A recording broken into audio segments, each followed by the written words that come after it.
zol thur thalo eng khian lung min len kei zong chung tia nga thokin le ngila lim ni ka tung ma na lung min len tu thian du ta bang kho pui tua la ma ten vain ka tham vel ana lung len zong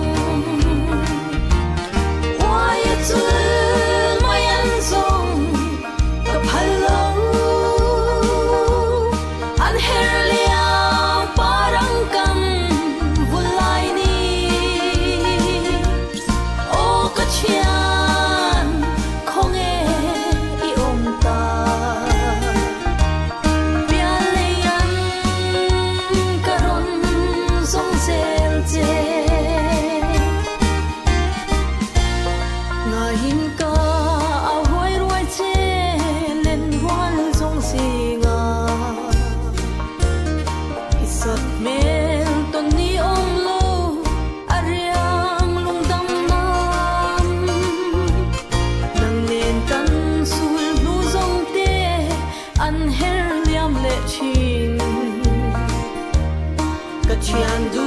ta klim zai vor dum kanuam nge ye wai chu mai an song ka phalo an her lia parang kan vulai ni o ka chian khong e I om ta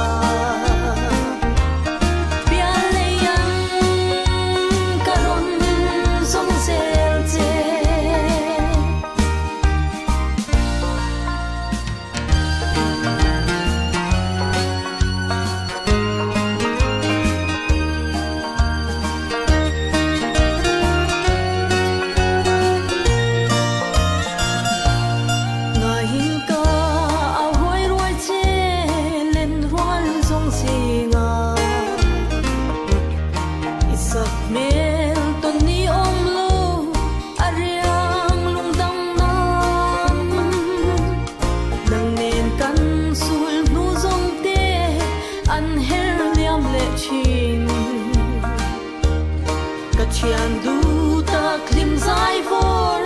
dum kanuam nge ye wai chu mai an song ka phalo an her lia parang kan vulai ni o ka chia